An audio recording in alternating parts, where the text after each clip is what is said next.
Finally.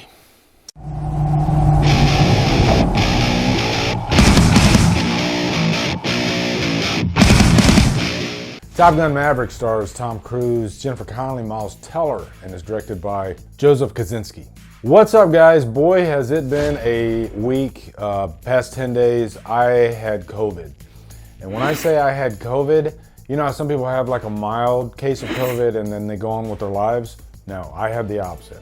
It floored me. It knocked me out cold for quite a while. It felt like a journey, just getting through it all.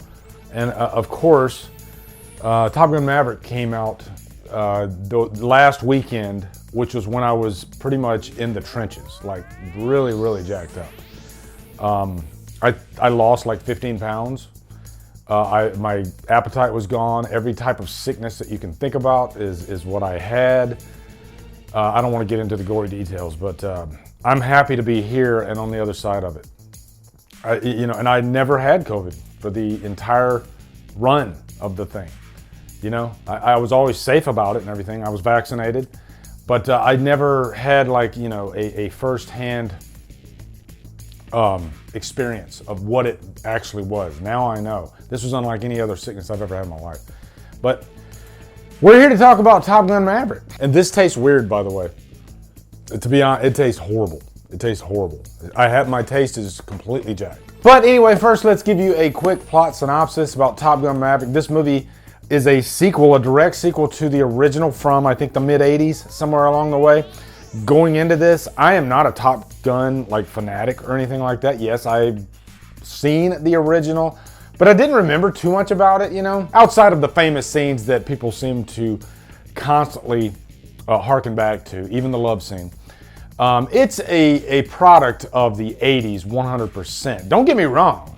I recently watched the original again just to kind of study up. I miss Tony Scott. Like, good God, do I miss Tony Scott, because this is a movie that's over, 30, 35 years old, and it still looks beautiful. Still looks like $1 billion. One interesting thing is you have Top Gun Maverick, which is the #1 movie in the nation, and then you had Top Gun, the original, which is, I think, the #1 streaming movie right now. People are having Top Gun fever. I constantly heard people telling me how great Top Gun Maverick is. So much so that I felt the need, I have to get out and I have to finally watch this movie, which I did. But anyway, quick plot synopsis. This takes our main character, Pete Mitchell, played by Tom Cruise, Maverick. In the present day, what has he been doing? He is a pilot through and through. And I think that's the way most pilots are. That is their life. Once they become a pilot, they are always a pilot. And usually they have some kind of nickname that they go by. He's so dug into being a pilot that it's kind of costs him his career in terms of just excelling where he should be. Even though I believe he's like an 06 in this. He's a captain in the Navy. And I was in the Air Force.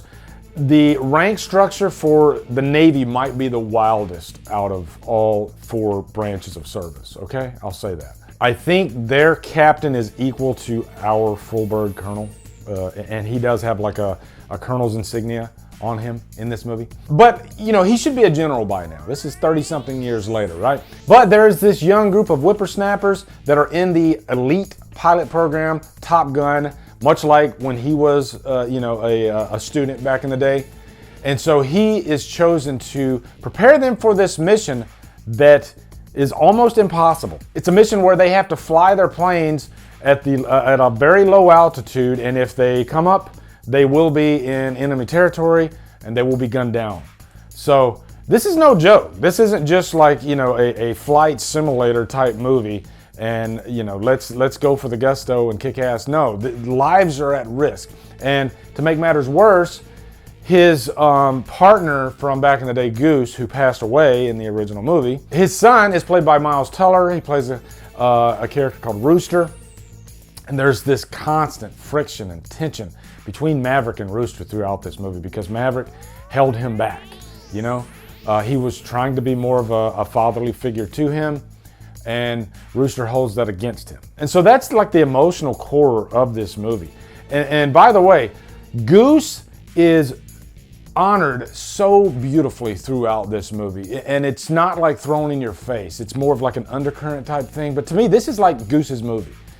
that he is honored in so many different ways throughout, and you just can't help but, you're thinking of Goose along the way as you're watching this. It just reminds me of how great of a character Anthony Edwards fleshed out in that original movie. Now guys, everything you're hearing about this movie, if you haven't seen it, it's dead on. It's the truth.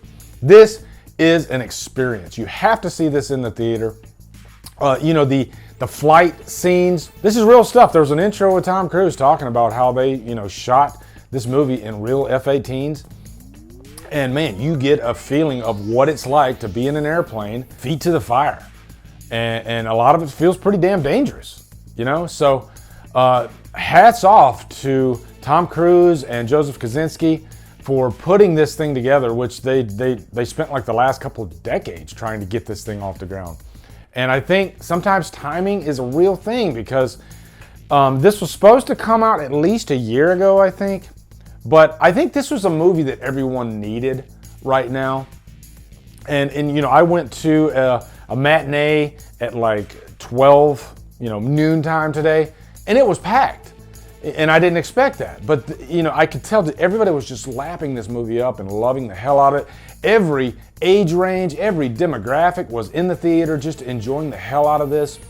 And this is the type of movie that just brings people together. This is cinema, and these types of films don't come along that often. Sure, we have summer blockbusters year after year.